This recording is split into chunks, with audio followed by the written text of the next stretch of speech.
حضرت انس رضی اللہ تعالیٰ عنہ فرماتے ہیں کہ میں گھر میں تھا، والد صاحب بھی تھے، مہمان بھی تھے، اور شراب کا دور چل رہا تھا، ابھی شراب کی حرمت سے پہلے کا وقت تھا۔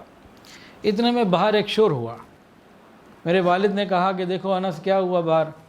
میں باہر گیا تو واپس آ کے ابا کو بتایا کہ ابا جان شراب حرام کر دی گئی۔ فرمایا کہ فوراً بہا دو، جتنی تھی ساری بہا دی۔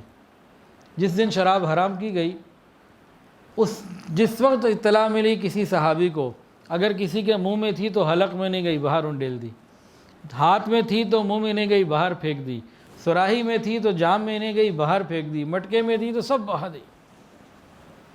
حتیٰ کہ ایک صحابی شام گئے ہوئے تھے، بزنس تھا ان کا شراب بیچنے کا، اور پورا وہاں سے قافلہ کنسائنمنٹ آ گئی، مدینہ کے باہر بھی پہنچے، انہیں اطلاع مل گئی شراب حرام ہو گئی۔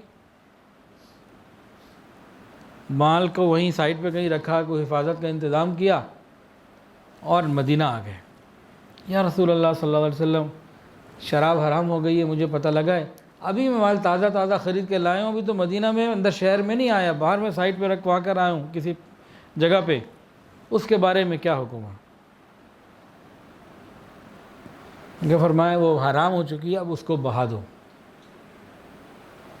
یہ عاشق رسول گیا اور جاتے سارا مال بہا دیا۔ کسی طرح تاجر سے پوچھیں تو صحیح، جس کا امپورٹ کا بزنس ہو اور کنسائنمنٹ پاکستان پہنچ جائے اور پوری کنسائنمنٹ اس کو جلانی پڑے، بنے گا کیا اس کا؟ جو امپورٹر ہیں وہ تو انتظار میں ہوتے ہیں، مال آئے گا، بکے گا، یہ لین دین پورے کرنے ہیں، یہ فلاں کام کرنا ہے، یہ فلاں کام کرنا ہے، کتنی چیزیں سوچی ہوتی ہیں جو ایک سے ایک دوسرے کے ساتھ جڑی ہوئی ہوتی ہیں۔ اب یہ صحابی کو لاجک بھی تو دے سکتے تھے نا، مثال کے طور پر وہ یہ کہہ سکتے تھے کہ یہ میں نے مال اس وقت خریدا تھا جب کہ اس وقت شراب حرام نہیں ہوئی تھی، تو مجھے چلے اس دفعہ کی اجازت دے دیں، آئندہ کے لیے میں احتیاط کروں گا۔ یہ لاجک انہوں نے نہیں دی۔ یہ بھی کہہ سکتے تھے کہ دیکھیں یہ میں شام سے لے کر آیا ہوں، آپ اجازت دے دیں میں شام جا کے انہیں واپس کر دیتا ہوں، اور یہ پیسے میں مسجد نبوی میں دے دیتا ہوں، کسی غریب کو دے دیتا ہوں۔ یہ بھی نہیں لاجک پیش۔ یہ میں غیر مسلموں کو سیل کر دیتا ہوں، مسلمانوں کو نہیں بیچتا، غیر مسلموں کو سیل کر دیتا ہوں، ان کے ہاں تو یہ چلتا ہے کام، ان سے پیسے لے کے میں کسی غریب کی مدد کر دیتا ہوں۔ یہ لاجک بھی نہیں تھی۔ ہم ہوتے تو کتنی اور لاجکس نکال چکے ہوتے ہیں، تو کوئی لاجک نہیں تھی، اور جا کے مال کو بہا دیا۔ چند دن پہلے ایک صاحب نے مجھ سے مسئلہ پوچھا، قالین کا ان کا کاروبار ہے، تو میں نے مسجد میں بیان کیا، اپنا موبائل لے کر آ گیا، مجھے ایک تصویر دکھائی، قالین تھا، اس میں ایک تصویر بنی ہوئی تھی جو عیسائیوں کی تصویر ہے کہ حضرت عیسیٰ علیہ السلام کی صلیب اور اس طرح کا کچھ سلسلہ بنا ہوا تھا، کہ جی اس کا کیا کریں؟ میں نے کہا جی مفتی صاحب سے پوچھ کے بتاؤں گا۔ تو خیر انہوں نے کہا جی بات یہ ہے کہ یہ چیز کیونکہ عبادت سے تعلق رکھتی ہے، تو میرا تو ارادہ اس کو جلانے کا ہی ہے، کہ اللہ آپ کو جزائے خیر دے اور اس کا بہترین بدل عطا فرمائے۔ بقول ان کا پورا جو سامان آیا تھا اس میں کافی وہ نکلا، انہوں نے کہا جی میں اس کو جلانا چاہتا ہوں۔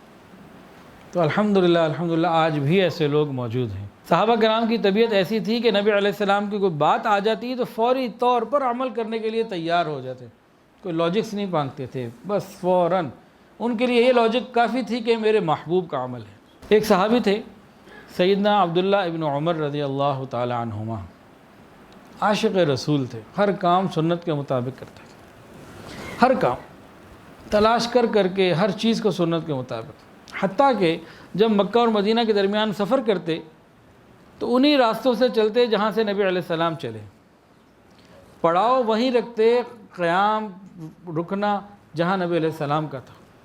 نبی علیہ السلام صبح کے وقت مکہ داخل ہوتے، آپ بھی صبح کے وقت مکہ داخل ہوتے، آپ مکہ داخل ہونے سے پہلے رات ایک جگہ پہ گزارتے، اور صبح ایک کنویں سے ذی طویٰ نام ہے اس کا غسل فرماتے، پھر آگے جاتے، تو آپ بھی ایسے کرتے۔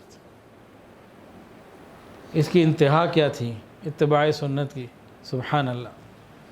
ایک مرتبہ جا رہے ہیں، سفر کرتے ہوئے ایک جگہ گاڑی روک، اپنا اونٹ یا سواری جو تھی جانور روکا، نیچے اترے، تھوڑا سا پیدل چل کے آگے گئے، اور ایسے جا کے بیٹھ گئے جیسے کوئی قضائے حاجت کے لیے بیٹھتا ہے، کیا کچھ بھی نہیں، پھر واپس آ گئے۔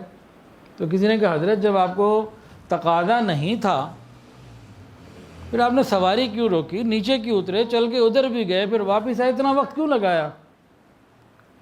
تو انہوں نے فرمایا، سمجھنے کی بات ہے، انہوں نے فرمایا کہ جب میں حضور صلی اللہ علیہ وسلم کے ساتھ یہاں سے گزرا تھا اس وقت نبی علیہ السلام یہاں قضائے حاجت سے فارغ ہوئے تھے۔ آج مجھے تقاضا تو نہیں تھا لیکن میرا دل کیا میں وہی کروں جو میرے محبوب نے کیا تھا۔ آج کی دنیا سنتوں کے پیچھے لاجک مانگتی ہے، یا پھر سنتوں کو بڑا ہلکا لے لیتی ہے، بڑا لائٹ لیتی ہے۔ ارے بس جی سنت ہی تو ہے نا، کوئی فرض واجب تو نہیں ہو گیا، سنت ہی ہے نا، فرض تو نہیں ہے۔ تو کیا ہوا اگر سنت پر عمل نہ کیا تو کیا ہو جائے گا؟ جب دل میں یہ خیال آئے نا سنت ہی تو ہے نا، نہ عمل کیا تو کیا نقصان ہو جائے گا؟ کون سا کوئی فرض واجب ہے؟ فوراً اپنے دل میں یہ خیال پیدا کریں کہ اگر جنت میں نہ گیا تو کیا ہو جائے گا؟ جنت کا کیا نقصان ہے بھائی؟ میرا کو جنت میں جانا ضروری ہے؟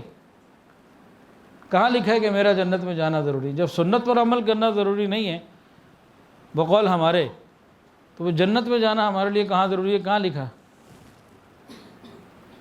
انسان اپنا علاج کرے۔ تو حضور صلی اللہ علیہ وسلم کی ایک ایک سنت کو شوق اور محبت سے اپنانا ہے، یہ نبی علیہ السلام کا حق ہے۔ نبی علیہ السلام کو اللہ فرماتے ہیں بھیجا ہی اس لیے گیا ہے کہ ان کی اطاعت کی جائے، الا لیطاع، بھیجا ہی اس لیے گیا ہے کہ اطاعت کی جائے۔ ویڈیو کے نیچے سبسکرائب کے بٹن پہ کلک کریں، بیل کے آئیکن پہ کلک کیجئے تاکہ ہر نئی ویڈیو کی نوٹیفیکیشن آپ کو مل جائے۔